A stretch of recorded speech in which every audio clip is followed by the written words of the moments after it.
This time on Mechanic Dave, the Foxbody gets low. All right, so the first thing we're gonna do is we're gonna install the Raceland coilovers and some tubular control arms. Now, we're gonna get our measuring tape out. Don't worry why it's marked there. And we're gonna measure the height at each corner, and we're gonna see what we can do. It's advertised to lower it about 2 to 3 inches. It's completely off the lift right now, as you can see. And we got the 18s on there, so we're gonna go ahead and measure that. All right, so this is the driver's front. And we are at 29.25. All right, a smart man would write that down, but we are not smart. We're just gonna remember. All right, this is passenger front. And we are 29. All right. I would also like to state this is the cheapest suspension I could find. I think in total we're just at a grand roughly. Raceland coilover kit, some generic tubular control arms front and rear. Had to make sure they were red though, because you know, race car.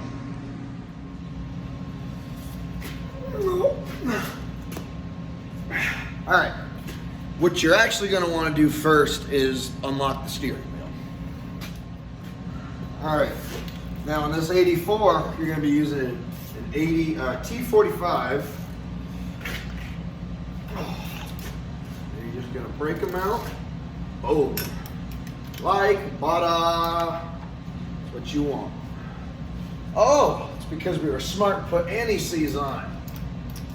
There are times, places for anti-seize. Usually on these things, it's everywhere. Because you know the old Fords, they like rusting, you know, in the everywhere.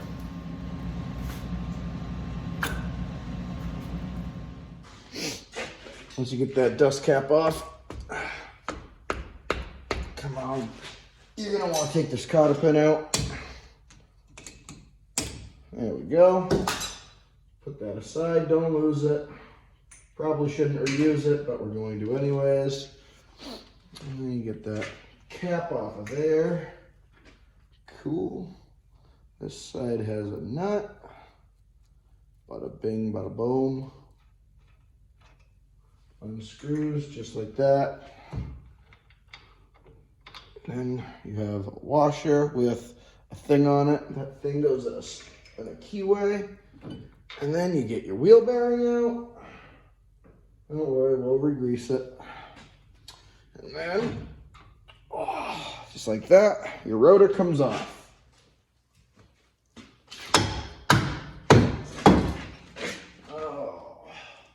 Where's that little brass punch that you're supposed to use?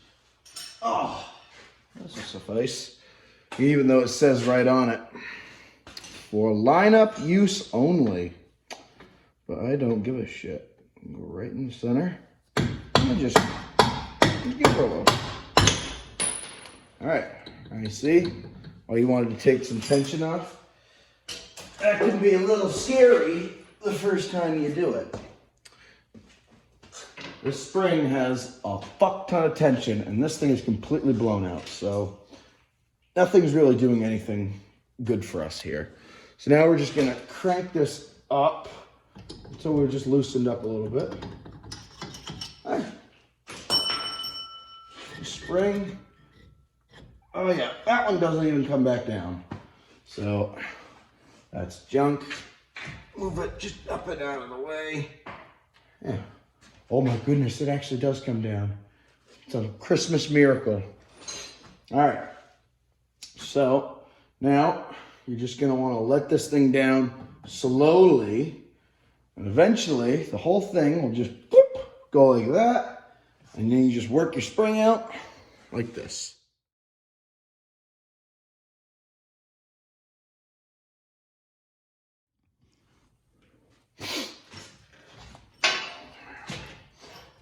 Come on now.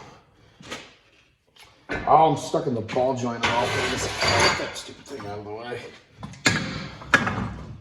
And there you go. Get that heavy ass thing out of the way. All right. A lot of times people hear ball joints and they get all scared, but there's no reason to be scared about ball joints. Ball joints are our friends. All you need to do, just boom. Nut comes right off. Apparently the nut stays in the socket, but I don't give a shit. Now, you grab your trusty old hammer. And you just fucking, you need to get at a good angle. I'm gonna have to move some shit. But you just fucking start beating the crap out of her. Ready for this? You're just gonna give it a fucking smack right on the thing. Not right here, but fucking right there. I don't know why I was tapping right there. And you're gonna want to try and not smack your finger either. Oh, I think that did it. Oh, one fucking hit. Look at that. All right, now to get the control arm out. This part is a little bit of a cocksucker because the steering rack, at least on the other side, and it looks like it's gonna be for this side. If you see, the bolt's right there, the steering rack is here. I mean, you can kind of just shimmy out of the way, but just unbolt it. 2 bolts and the steering rack will move out of the way. I made the mistake of just fucking going for it, and I tore the rack boot, which, no, it's unbolted, but there's a teensy weensy bit of play in the inner tie rod. I know I need a new rack. This thing is old. And now the boot's torn and leaking, but I tried fixing it with as much duct tape as I could. So we're gonna try and avoid that on this side. Keyword try. Don't lose your washers. Nope, I just dropped the nut. This is where I ended up having to use heat on the other side. And we'll see if she'll just come right out. Nope. Not even gonna play. Not even gonna try.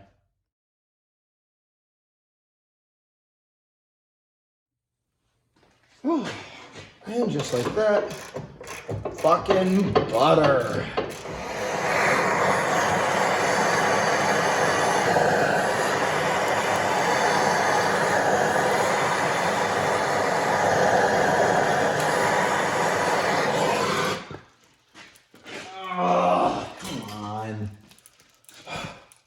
Cut it out.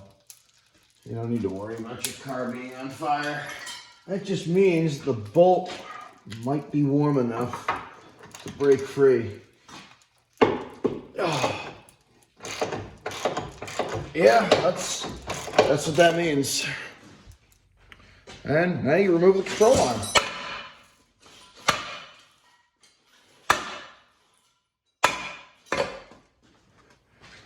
Upgrade. So this is just gonna, just like that. I actually kind of can't believe that went in that easy. All right, now that the rack is installed, you're gonna get in here. You got tons more room to work around, I feel. And then you just throw your nut on, and you're gonna do the other side as well. And these are polyurethane bushings. You gotta remember to grease the living shit out of these things. And it takes about almost a tube each one. And then the ball joint takes about half a tube. So have a lot of grease on hand because you gotta do it twice. It's a pain in the ass, it makes a mess, it sucks. I can't say enough bad things about it. All right, ball joint time. So they give you a new one, get all the shit off of there. And they give you a new cotter pin. It's usually taped to the thing. I don't know where I put it, somewhere. and should just plop right on like that. Get your washer on there, or your fucking spacer, I guess you would call it.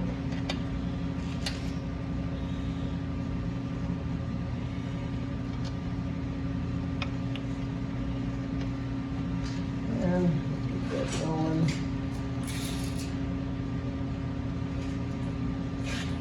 Actually, you know what? I don't think we used this spacer. Pretty sure it was just a castle nut that came off before, which makes sense. And I need to go fix the other side because I was an idiot, I believe. So we're just gonna tighten this one down, double check the size, make sure nothing changed. Perfect. And that's good enough. A little bit more.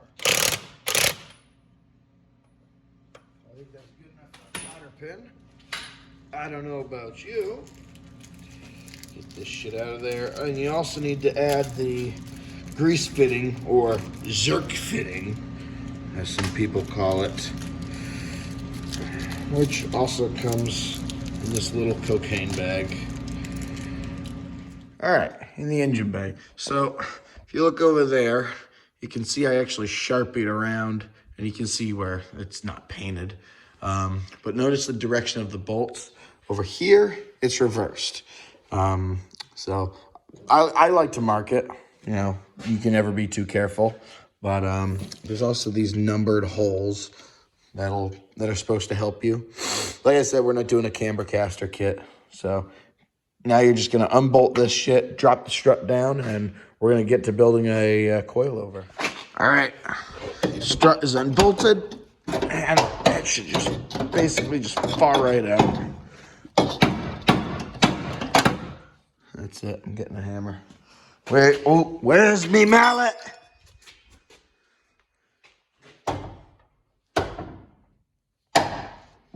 I'm switching hands.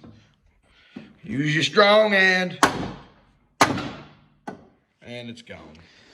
All right, here's our ancient gas-o-matic. And here is our brand new coilover. The big difference here is this is adjustable, this is functional, this is ancient and garbage. The only thing is we're gonna need to reuse this mount and this cap right here. Everything else goes. So you first start by just removing the nut. Remember, keep that. You stay up with me. This gets tossed, keep that, and you don't need the rest. All right, so here's all your parts. So they want you to start, install washer, check. Next, you got this guy right here, your bearings and stuff. All right, get that good and set. Oh, probably gonna fall over on me. Yeah. Oh, doing this on the ground, not that much fun. Let's see. You just lean it up. Oh, perfect. All right. So washer, bearings, get this guy placed in there. You're gonna want to get that to fucking sit down too.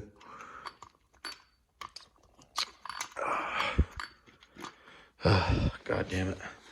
Anyways, then you're gonna have this guy, and then that. Where's the cap? And then your nut. And you're supposed to compress this and bolt that nut on. And that is the biggest bitch there is. But I can't even get the fucking thing aligned in there. Whatever. Get that on there started. Oh, it's heavy. It's also fucking, what is it? Midnight? A little past midnight? Yeah, it's pretty close to where it was. All right, so now that the coilover is bolted in place, we move the spindle up, and they supply you with these shims. They give you 4 of them. This side only needed one right here to just fill up the gap. So just run your bolts through, and you're gonna put the nuts on them, tighten it all up. Do the same to the other side, and then we're gonna get to installing back the sway bar, and then brakes, and then all that, and then I get to go to bed at probably 2 a.m. All right, now that the coilover is fully installed to the spindle, ball joints installed, the hole, all the new parts are installed. We're gonna reinstall the sway bar link on both sides, and then we're going to work on brakes, and then put wheels and tires on, drop it on the ground, and see how it looks. And you always remember you have your washer, then rubber, then rubber, then washer, then washer, then rubber, then rubber, then washer, then nut, and there's a spacer in between. I gotta say, looks pretty cool. Looks open. It feels like there's a lot of room for activities. Hey, you know what time it is. Please don't fall.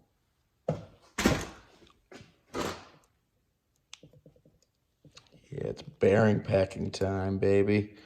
We're not taking the seal out of this, so trying to pack the bearing best we can with it still in the rotor. It'll be fine. There'll be plenty of grease in here. I know what you're thinking. All right, the bearing is packed. Both bearings are packed. Now we take our little seal, get that keyway intact. Really get that pressed in there. Keep as much grease in here as we can. We like grease. Grease is our friend. All right, then we get our nut. Get some grease on there. Remember, grease is good. All right. Now you don't want to just fucking put it on. What you want to do, right? You want to be able to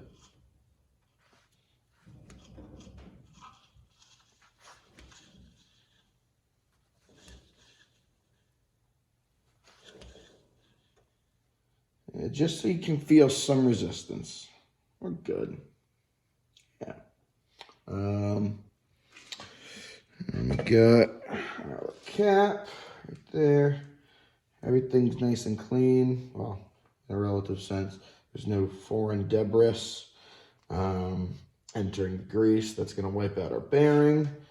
That's good. And our cotter pin. No idea where it goes. So much grease. I'll find the hole eventually. Oh! I got it. Right up front. It's going to take a little bit of wiggling. And we cap off the rotor, no pun intended, with the dust cap. You just grab your rubber mallet, put some taps on there. It'll go on if it's fully seated. And grab the paper towel that you left on the ground and just wipe it off. Obviously, you're going to want to brake clean the rotor afterwards. So that's that. And then we're going to undo all that. And we are going to swap out some brake pads for some newer ones. These ones are a little bit chewed up. So we'll get new pads in there and we'll call it done. All right, so we have all the brakes together. Everything's installed. We're putting the tire on, and I noticed an issue. If you look, the coilover where you adjust it is hitting the rim, which means we're gonna need more spacers, which means it's gonna stick out even further. Oh, goddamn motherfucker. So I have both small shims and one shim from the rear, and it just barely misses. So I'm gonna say that we need inch or half-inch spacer. Ideally, I'd like to get one that bolts on. That would be nice. I'm starting to lose length on my fucking lug studs and how deep they get in the wheel. I don't really want to order new wheels because I like these. These have been with me for a while. They were not designed for coilovers. Other than that, everything fits perfectly. I'm sure if you had factory 15 or 16-inch tires, it would fit fine. Actually, I have a set. We can prove that.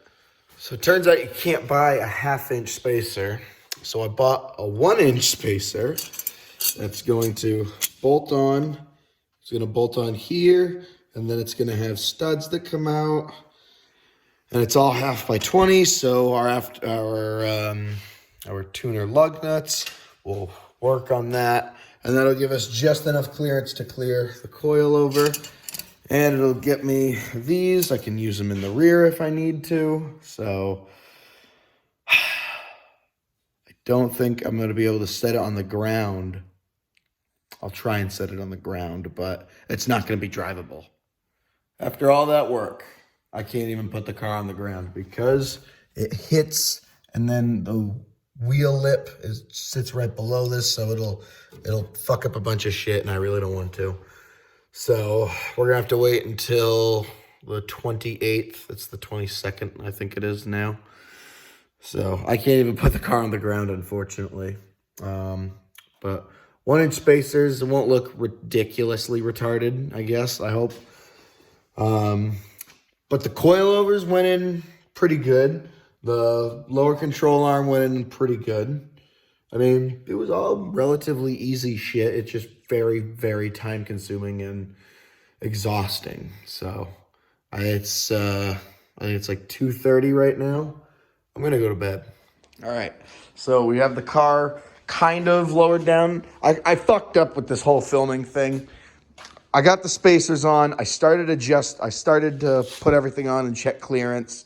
And then I was like, oh, I need to adjust it. I was like, fuck, but I didn't film it. So I just quickly grabbed my phone. So with the tire on this side, with the 1-inch spacer, with the coilovers completely lowered down, it was something like 26.5 inches. And you can see it's way lower to the ground. Obviously, it's kind of tilting over there, but that filled that gap up quite a bit. Unfortunately, with the spacers, it's hitting this fiberglass piece. So I got it to, when you raise your things up, we can now run our 18s with just the shim. So we get to keep the wheel and tire combo, which I really like.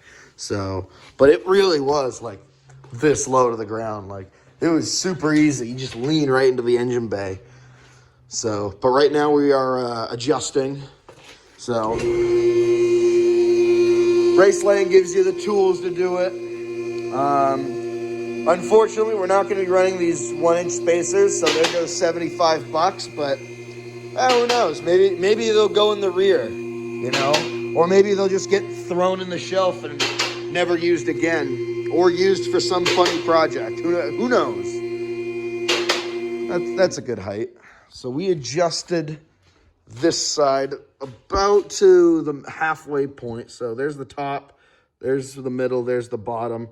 The distance from here to like this line right here is about 2.5 inches. And we marked that on our rotor. So now we're gonna come over to the other side, take this wheel off, adjust the coil over, bolt the wheels on, put it on the ground, and see how low it is. All right, we have the car off the lift, technically, and on the ground. It's not as low as 3 inches, but if we remember, our measurement before was about 29.25, and we are now at 28 on the drivers. Remember it being a little bit taller on the passenger side. It's actually lower now on the passenger side. We're at 27.5, so this needs to go up. Or maybe everything now goes down. So, because I want it to sit a little bit lower, but I also want to be able to still run these wheels and tires. So,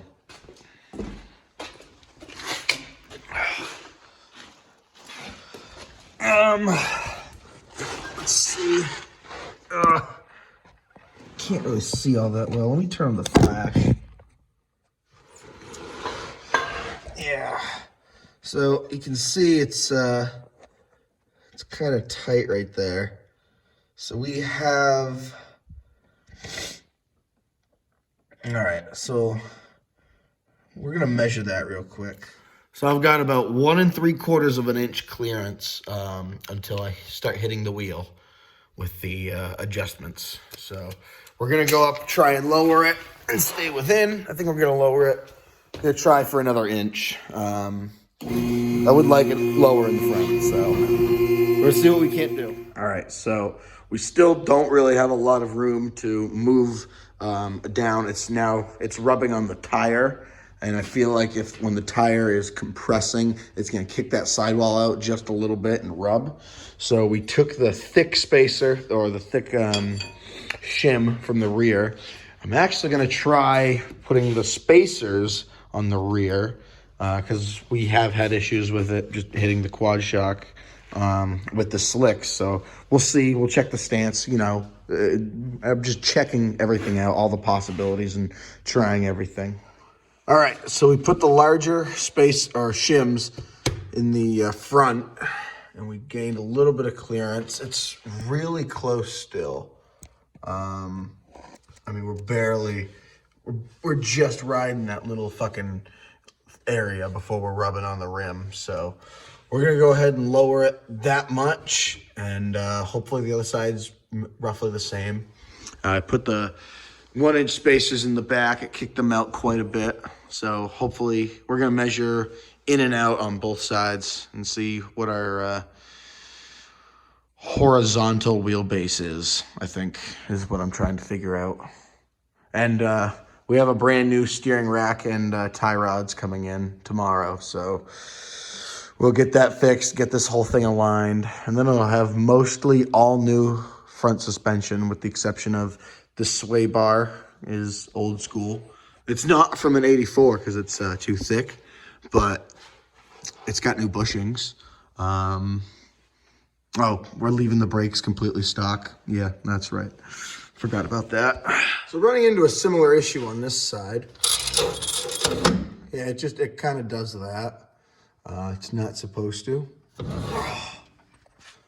So the problem is the wheel kind of moves side to side. Now, I don't know if the wheel is bent or if it's sitting funky on the spacer or fucking what, but it seems like about there is where it's happy. And we get our measuring tool, try and lock it down, holding the camera with one fucking hand. I need 3 hands to do this. So it's almost 1 inch on the other side, and we're a little over that. Don't really think that's going to affect the stance all that much. I'm mostly going to be sitting right here, so it might compress it down and even it out. I'm really hoping like that tiny ass amount. I know I'm just, it's not going to be enough. I just know it. The tire's going to bulge out a little bit, especially when you corner or when it has load on it. It's just going to rub like a motherfucker. So here's what ended up having to happen. I have both the thick shim and the little shim on there, and the lug nuts are threaded on by maybe 3 threads. And they're as tight as they will be. So if this is how I can run it, I'm going to need to take these rotors apart and put longer studs in them. But it's in, there's about 1 inch to the bottom from the bottom adjustment. So I say we're about 2.5 inches lower, I think. But we're going to drop it on the ground right now and see. and see how far the rear wheels poke out as well. All right, let's see how much it drops. It's still on the lift right now. So that's almost about how high it was with stock suspension. So, oh yeah, drops it right down. Wheel gap is much lower. Still really easy to get into the engine bay. That's pretty convenient. Wheel gap seems a little higher on this side. Let's get the measuring tape out and check. We are at about 27-ish on the driver's side. Right on the passengers. Passengers is a little lower. So what we're probably gonna do is lower this side just a hair to get 26 and a half. And we're gonna lower that side a little bit more and try and get them both at 26 and a half. And I don't think I'll have any rubbing issues. And it's nice and lower now. Can't wait to get the rear coilovers installed. I'm waiting to get the axle built, so I just slam it all in. But that is definitely a lot lower than how it was before. All right, it's fully on the ground. It's pretty low in the front again. Still a little bit more of a gap right there, but not bad. Let's check our height on it. So let's see, we're trying to get 26 and a half. We're not quite there. We're not quite there yet. Don't really want to go down much lower. Don't really think I can. Darn it. We're 26 and a half right there. You know what? Maybe this side will go down with me in the car. I don't know. Let's find out. I don't know about you, but I think that's as good as we're going to get in this episode. Next time, I'll show you how to do the rear suspension and all that shit. Really happy with how it came out. The Raceland coilovers, pretty good purchase for like $550. With these 18s though, I'm definitely going to need some 3-inch wheel studs. So, because they're on. The gun was clicking. It got some ugga-duggas, but it's only ugga-duggaed on by like maybe three threads. And that's not good. You know, that's how things snap off and you lose a wheel. And I don't want that to happen. So we're getting longer studs. We put the drag tires on this and the pizza cutters in the front. Guarantee it would have been fine. You know, they're 15s. They're thin, so there would really be no issue there. But yeah, so it's gonna get new rack boots and all that. I need to get an alignment done on it. We'll see if we can't move the top of the shocks and adjust the camber on it if it's out quite a bit. And we'll work on the rear in the next video. So hope you enjoyed. Have a good one. So next time, we're going to be installing the adjustable rear springs, the new struts, new control arms in the rear, new rear differential with 373 gears, and subframe connector. It's just kind of mocked up right now. I had to take the exhaust and we're going to have to end up lowering it, but you'll see that in the next episode.